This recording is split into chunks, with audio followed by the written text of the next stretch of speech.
Bismillahirrahmanirrahim. Assalamualaikum warahmatullahi wabarakatuh. Alhamdulillahilladzi bini'matihi tatimmus salihat. Wassalatu wassalamu ala sayyidis sadat, sayyidina wa maulana Muhammadin wa ala alihi wa sahbihi ajma'in, amma ba'd. Qala Allah subhanahu wa ta'ala fil Qur'anil Karim, A'udzu billahi minasy syaithanir rajim. Bismillahirrahmanirrahim. Qul hal yastawil ladzina ya'lamun wal ladzina la ya'lamun innama yatadzakkaru ulul albab. Shadaqallahu maulanal azim. Hadirin dan hadirat para musyrif dan santri pesantren tahfiz Madinah Quran yang insyaallah kita semua selalu dalam rahmat dan maghfirah Allah Subhanahu wa taala. Alhamdulillah, kita bersyukur kepada Allah atas berbagai nikmat yang Allah limpah curahkan pada kita. Wabil khusus nikmat iman dan Islam. Mudah-mudahan dengan iman dan Islam Allah bahagiakan dan selamatkan hidup kita, keluarga kita, anak-anak keturunan kita dunia dan akhirat. Mudah-mudahan dengan iman dan Islam kelak Allah anugerahkan pada kita husnul khatimah, dan mudah-mudahan dengan iman dan Islam kelak Allah pertemukan kita dengan kekasih hati kita, Nabi besar Muhammad sallallahu alaihi wasallam, meraih syafaat beliau, berkumpul bersama orang-orang yang saleh di dalam surganya Allah Subhanahu wa taala. Amin. Amin amin ya Allah ya rabbal alamin. Jamaah rahimakumullah, sebelum kita mulai taklim pada kesempatan pagi hari ini, mari sama-sama kita bacakan suratul Fatihah untuk kesembuhan dari sahabat surga kita, yaitu Ibu Endang Sulistiawati. Mudah-mudahan Allah Subhanahu wa taala menyembuhkan penyakit beliau, membersihkan penyakit beliau, mengembalikan kesehatan beliau, memulihkan kekuatan beliau, dan menjadikan penyakit beliau sebagai pelebur dan penggugur dosa-dosa beliau. Dan juga jamaah rahimakumullah, mari sama-sama kita niatkan Fatihah ini sebagai doa kita yang mengiringi saudara-saudara kita yang terkena musibah di Cianjur. Baik yang meninggal dunia, semoga Allah Subhanahu wa taala menerima segala amal ibadah mereka, dan yang hidup semoga Allah Subhanahu wa taala memberikan kesabaran dan memberikan jalan keluar serta kemudahan untuk kemudian insya Allah itu semua juga akan menjadi pelebur dan penggugur dosa-dosa mereka. Dan insya Allah di sebalik setiap kesulitan Allah sudah menyiapkan berbagai kemudahan. Dan kita mendoakan mudah-mudahan Allah Subhanahu wa taala melindungi kita, menjaga kita, memberkahi kehidupan kita, sehingga insya Allah kehidupan kita berbahagia dunia dan akhirat. Ala hadhihi niyat wa likulli niyatin salihah wa ila hadratin Nabi Muhammadin sallallahu alaihi wasallam. Al-Fatihah. A'udzu billahi minasy syaithanir rajim. Bismillahirrahmanirrahim. Alhamdulillahi rabbil alamin arrahmanir rahim maliki yaumiddin. Iyyaka na'budu wa iyyaka nasta'in. Ihdinas siratal mustaqim. Siratal ladzina an'amta 'alaihim ghairil maghdubi 'alaihim waladdallin. Amin, amin, amin, amin ya Allah, ya Rabbal Alamin. Jamaah rahimakumullah, pada kesempatan taklim kita pagi hari ini kembali kita akan membahas keindahan sosok Nabi Muhammad sallallahu alaihi wasallam yang merujuk kepada kitab Asy-Syama'il Al-Muhammadiyah karya Imam At-Tirmidzi, di mana di dalam kitab ini terdapat 400 hadis yang menggambarkan tentang keindahan sosok Nabi besar Muhammad sallallahu alaihi wasallam. Jamaah rahimakumullah, seperti yang sudah kita pelajari pada pertemuan-pertemuan yang lalu, bahwa postur Nabi Muhammad sallallahu alaihi wasallam tidak terlalu jangkung dan juga tidak pendek. Postur beliau sedang. Lalu kemudian warna kulit beliau tidak terlalu putih dan juga tidak coklat, tetapi putih, bersih, bersinar, dan indah dipandang mata. Lalu kemudian rambut beliau tidak keriting dan juga tidak lurus, tetapi rambut beliau ikal. Dan pada saat beliau wafat, seperti yang diriwayatkan oleh Anas bin Malik, jumlah uban beliau yang terdapat di rambut beliau yang mulia dan juga di janggut beliau yang mulia tidak sampai 20 helai. Dan semasa beliau hidup, Sayyidina Anas bin Malik meriwayatkan bahwa jumlah uban Nabi, baik di rambut maupun di janggut, itu sekitar 14 helai saja. Allahumma salli ala Sayyidina Muhammad wa ala ali Sayyidina Muhammad. Lalu kemudian jamaah rahimakumullah, beliau adalah sosok yang tegap, sosok yang sangat tampan.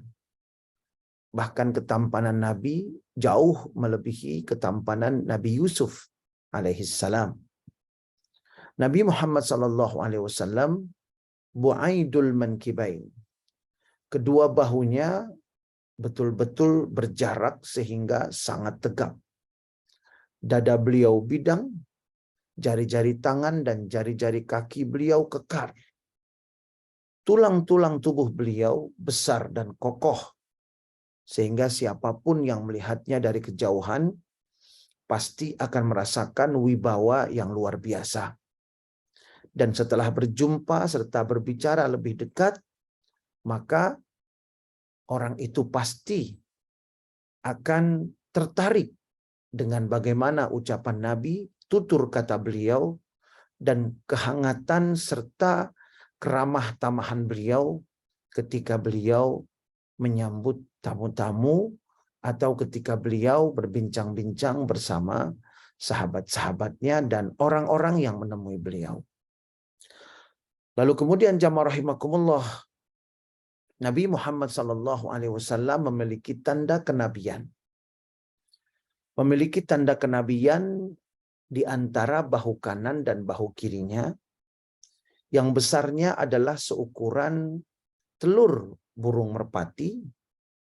Kemudian tanda kenabian itu adalah seperti daging yang tumbuh lebih tinggi dari daging di sekitarnya. Lalu kemudian jamaah rahimakumullah, di tanda kenabian itu ada bulu-bulu putih seperti bulu-bulu putih yang terdapat pada sejenis burung yang hidup di padang pasir. Kemudian jamaah rahimakumullah, Nabi Muhammad sallallahu alaihi wasallam beliau sangat menyukai pakaian yang berwarna putih dan jenisnya adalah gamis. Dan kemudian beliau juga memakai cincin, di mana cincin itu ada dua. Cincin yang pertama adalah cincin yang digunakan untuk stempel. Sedangkan cincin yang kedua adalah cincin yang digunakan untuk berhias. Cincin stempel Nabi, di dalam cincin itu ada ukiran Muhammadun Rasulullah. Jadi setiap kali Nabi ingin mengirim surat kepada raja-raja, maka Nabi membubuhi surat beliau itu dengan stempel yang ada di cincinnya. Dan betapa tinggi keluhuran akhlak baginda Nabi, karena stempel yang bertuliskan Muhammadun Rasulullah itu diukir dengan 3 tingkatan, atas, tengah, dan bawah. Yang semestinya kalau kita melihat susunan katanya, Muhammad seharusnya berada di tingkat atau di bagian yang paling atas dari cincin tersebut. Tetapi yang terjadi justru Allah yang berada di atas, Rasul kemudian di tengah, dan Muhammad berada di bawah. Ini tanda bahwa Rasulullah SAW memiliki akhlak yang betul-betul mulia. Wa innaka la'ala khuluqin azim. Allah memuji Nabi Muhammad, wa innaka la'ala khuluqin azim. engkau sesungguhnya wahai Muhammad sungguh benar-benar memiliki akhlak yang sangat agung. Nah, jamaah rahimakumullah, pujian ini berasal dari Allah Subhanahu wa taala, sehingga ketika Allah berfirman agung, maka keagungan itu melebihi keagungan yang pernah dikenal oleh manusia manapun. Kemudian jamaah rahimakumullah, satu cincin lagi itu terbuat dari perak, lalu kemudian mata cincinnya itu ada batu dari Habasyah. Yang banyak ahli sirah mengatakan itu adalah batu akik asal Ethiopia yang berwarna hitam. Dan kemudian ada satu riwayat yang mengatakan Nabi Muhammad SAW mengenakannya di kelingking bagian kanan. Dan juga ada riwayat lain yang disebutkan diantaranya oleh Ja'far bin Muhammad dari ayahnya yang mengatakan bahwa Hasan dan Hussein mengenakan cincin di kelingking kiri seperti Nabi Muhammad SAW mengenakannya. Artinya Rasulullah SAW mengenakan cincin di kelingking kanan dan juga mengenakan cincin di kelingking kiri. Ketika Nabi ingin menempel surat yang dikirim kepada raja-raja, maka Nabi mengenakan cincin di kelingking kanan, cincin stempel, kemudian distempel. Dan ketika Nabi menggunakan cincin untuk berhias, maka jamaah rahimakumullah Nabi mengenakannya di kelingking sebelah kiri. Namun dari riwayat yang ada, baik kanan ataupun kiri diperbolehkan. Jadi jamaah rahimakumullah, bagi laki-laki yang diperbolehkan itu adalah di jari kelingking dan juga jamaah rahimakumullah di jari manis. Sedangkan di jari telunjuk dan di jari tengah itu dilarang. Berbeda dengan wanita yang diperbolehkan untuk memakai cincin di jari manapun. Dan Rasulullah ketika memakai cincin, maka bagian yang ada batunya atau mata cincinnya tidak diletakkan di bagian atas, tetapi beliau memutarnya sehingga bagian dari batu cincin itu bersentuhan dengan telapak tangan. Artinya ketika memakai cincin, Nabi memutar cincinnya sehingga mata cincinnya berada di bagian bawah. Jamaah rahimakumullah, kemudian Nabi Muhammad SAW memiliki pedang untuk beliau berjihad, yang gagangnya terbuat dari perak. Dan setiap pedang Nabi itu memiliki nama masing-masing. Dan di antara pedang Nabi yang paling sering beliau bawa, yaitu suatu pedang yang beliau beri nama Zulfiqar. Pedang inilah yang paling sering beliau bawa, dan bahkan pada saat Fathu Makkah, beliau pun membawa pedang Zulfiqar. Lalu kemudian jamaah rahimakumullah, pakaian perang Nabi. Diriwayatkan dari Zubair ibni Awam radhiyallahu taala anhu wardah bahwa pada perang Uhud Nabi Muhammad sallallahu alaihi wasallam memakai dua pakaian perang. Fanahadha ila sakhrah falam yastati. Kemudian beliau ingin naik ke sebuah batu tetapi tidak mampu. Fa'aq'ada Talhatun tahtahu wa sa'ida an-nabiy sallallahu alaihi wasallam hatta istawa 'ala sakhrah.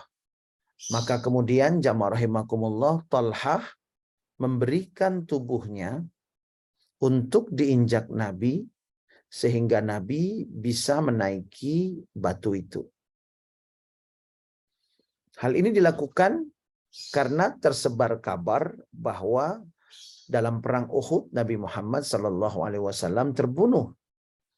Beliau jatuh di antara tubuh-tubuh sahabat beliau yang mati syahid.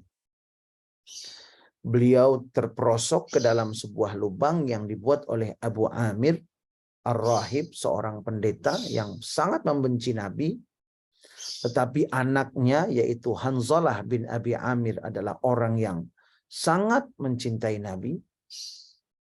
Beliau terperosok ke lubang itu, kemudian beliau dilempar batu oleh Utbah bin Abi Waqqas, lalu kemudian beliau dipukul oleh Ibnu Qami'ah sehingga berdarahlah wajah beliau, pipi beliau, dan pecahlah gigi geraham beliau. Kemudian bibir beliau bagian bawah pun sobek dan mengeluarkan darah. Gigi geraham beliau yang luka atau pecah adalah gigi geraham bagian kanan sebelah bawah.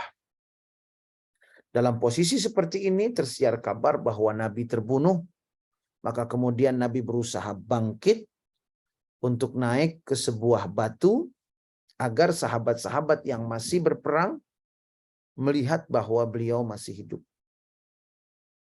Tetapi dalam kondisi seperti itu, beliau tidak sanggup naik ke batu itu, maka kemudian Tolhah pun menyediakan tubuhnya untuk diinjak Nabi Muhammad SAW, sehingga Nabi Muhammad SAW akhirnya bisa menaiki batu itu. Qala sami'tu an-nabiy sallallahu alaihi wasallam yaqul aujaba Talhah. Kemudian Zubair bin Awam radhiyallahu taala anhu warḍah berkata, pada saat itu aku mendengar Nabi bersabda aujaba Talhah, yang artinya Talhah wajib masuk ke dalam surga. Jamaah rahimakumullah, ketika wajah Rasulullah berdarah, maka sahabat Malik ibn Sinan kemudian membersihkan darah di wajah Nabi dengan cara menghisapnya. Dihisap darah Nabi oleh Malik ibn Sinan. Lalu kemudian Rasulullah SAW bersabda, barang siapa yang darahnya bersentuhan dengan darahku, maka tubuhnya haram disentuh api neraka. Allahumma salli ala Sayyidina Muhammad wa ala ali Sayyidina Muhammad. Lalu kemudian di sisi lain, Abu Ubaidah ibn al-Jarrah melihat bahwa akibat pukulan Ibnu Qami'ah, pakaian perang Nabi yang dipakai di bagian kepala dan memiliki tonjolan-tonjolan besi di sisi-sisinya, ketika dipukul, kemudian tonjolan itu menusuk di pipi Nabi Muhammad SAW dan di wajahnya, bagian kanan dan kiri. Sehingga mengalirlah darah dengan deras di wajah Nabi Muhammad SAW. Melihat hal ini, Abu Ubaidah ibn al-Jarrah lalu kemudian berusaha untuk mencabutnya tetapi tidak bisa. Akhirnya beliau menggunakan giginya untuk mencabut itu, sehingga gigi beliau patah. Bukan gigi geraham tetapi gigi seri. Gigi seri beliau patah. Lalu kemudian beliau berusaha untuk mencabut dengan giginya, patah lagi giginya. Tetapi itu tidak menghentikan Abu Ubaidah ibn al-Jarrah untuk terus menggunakan giginya berusaha untuk mencabut bagian baju besi Rasulullah yang menusuk wajah Nabi. Sehingga berguguranlah gigi seri Abu Ubaidah ibn al-Jarrah. Dia tidak peduli bagaimana penampilannya setelah perang nanti. Karena gigi-gigi serinya patah, pastilah penampilannya akan berubah menjadi tidak menyenangkan untuk dilihat. Menjadi ompong. Tetapi itu semua dia tidak pedulikan. Yang ada di dalam benaknya adalah bagaimana cara menyelamatkan baginda Nabi Muhammad sallallahu alaihi wasallam. Sehingga Abu Ubaidillah ibn al-Jarrah dikenal dengan sebutan Saqitut Thaniyatain. Orang yang dua gigi serinya itu rontok. Nah, jamaah rahimakumullah, Ini menggambarkan betapa sahabat mencintai Nabi. Dan kalau tadi saya sebutkan Abu Amir Ar-Rahib adalah seorang pendeta yang begitu membenci Nabi, yang kemudian namanya itu terlibat di dalam penggagasan atau inisiasi dibangunnya Masjid Dirar, yang kemudian oleh Nabi diperintahkan untuk diruntuhkan, dibakar. Kemudian datanglah 3 orang yang membakar. 3 orang sahabat datang untuk membakar Masjid Dirar itu, meruntuhkannya, dan Nabi memerintahkannya untuk diubah menjadi tempat sampah, tempat membuang bangkai. Ini dilakukan oleh Abu Amir. Namun beliau punya putra yang bernama Hanzalah. Hanzalah masuk Islam, fa ahsana islamahu, kemudian dia betul-betul masuk Islam dengan baik. Dan namanya dicatat di dalam sejarah perjuangan Rasulullah melalui kisah yang sangat unik. Jadi Hanzalah selepas perang Badar menikahi seorang wanita. Hanzalah menikahi wanita yang bernama Jamilah binti Abdullah. Kemudian seperti layaknya sepasang pengantin baru, mereka pun melalui malam pertama. Dan kemudian Hanzalah mendengar derap kaki kuda yang jumlahnya begitu banyak. Kemudian juga ada yang menyeru untuk berjihad. Hayya 'alal jihad, hayya 'alal jihad, hayya 'alal jihad. Mendengar itu, dia tahu bahwa itu adalah panggilan untuk perang Uhud. Hanzalah pengantin baru yang melewati malam pertamanya, langsung kemudian berpamitan dengan istrinya dan bergabung bersama pasukan Nabi Muhammad SAW. Dan kemudian berkecamuklah perang Uhud. Dalam perang Uhud itu Hanzalah berhasil mematahkan kaki kuda Abu Sufyan yang waktu itu belum masuk Islam. Sehingga Abu Sufyan jatuh terjerembab dan kemudian nyaris dibunuh oleh Hanzalah. Abu Sufyan nanti pada saat Fathu Makkah masuk Islam dan menjadi sahabat Nabi bersama istrinya. Hanzalah kemudian nyaris membunuh Abu Sufyan, namun datanglah Syaddan yang kemudian membawa tombak dan menusukkan tombak ke tubuh Hanzalah sehingga Hanzalah pun jatuh tersungkur bersimbah darah. Beliau syahid. Dan setelah perang Uhud usai, Rasulullah memerintahkan para sahabat untuk mengumpulkan jenazah para syuhada. Dan kemudian sahabat menemukan satu pemandangan yang sangat aneh. Karena ketika mereka mengangkat jenazah Hanzalah yang mati syahid, dari rambut Hanzalah menetes air. Rambut Hanzalah begitu basah sampai airnya menetes. Para sahabat merasa terheran-heran. Apa yang membuat rambut Hanzalah ini menetes? Kemudian jamaah rahimakumullah, Rasulullah menjelaskan bahwa beliau melihat ribuan malaikat yang jumlahnya tidak bisa dihitung mengambil jenazah Hanzalah, kemudian membawanya di antara langit dan bumi, lalu kemudian memandikannya dengan air dari surga yang ditampung dalam bejana-bejana perak yang dibawa oleh para malaikat dari surga. Jamaah rahimakumullah, ternyata Hanzalah belum mandi junub pada saat beliau bergabung dalam perang Uhud. Beliau tinggalkan istrinya yang baru saja dinikahinya dan kemudian beliau meraih syahid dalam keadaan junub. Dan karena kecintaan kepada Nabi, Allah memberinya kemuliaan yang memandikannya adalah ribuan malaikat dengan air dari surga, dengan bejana dari surga, dan dimandikan di antara langit dan bumi. Sehingga Hanzalah dikenal sebagai ghasilul malaikah, sahabat yang dimandikan oleh para malaikat.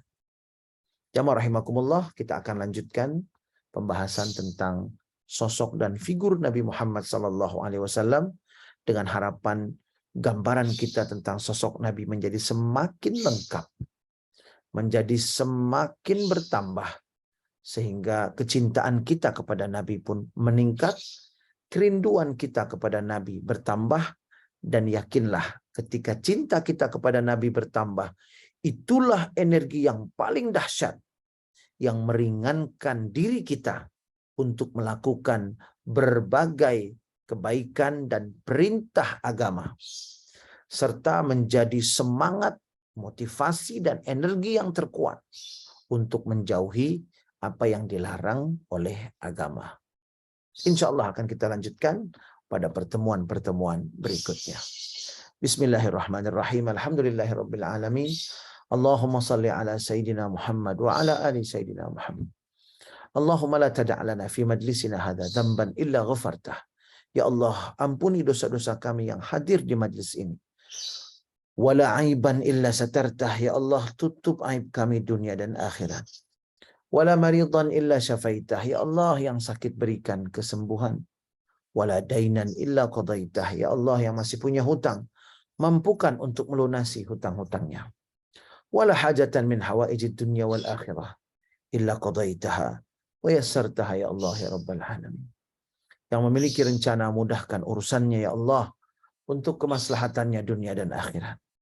Rabbana hab lana min azwajina wa dhurriyyatina qurrata a'yun waj'alna lil muttaqina imama. Ya Allah ya Rabbana, anugerahkan pada kami pasangan hidup kami, anak-anak keturunan kami. Jadikan mereka semua ya Allah penyejuk mata kami, dan jadikan kami pemimpin orang-orang yang bertakwa. Rabbana ighfir lana wa liwalidayna warhamhuma kama rabbayana shighara. Rabbana atina fid dunya hasanah wa fil akhirati hasanah wa qina adzaban nar. Wa sallallahu ala sayyidina wa maulana Muhammadin wa ala alihi wa sahbihi wa sallam. Walhamdulillahi rabbil alamin. Kita tutup dengan doa kafaratul majlis. Subhanakallahumma wa bihamdika asyhadu an la ilaha illa anta astaghfiruka wa atubu ilaik.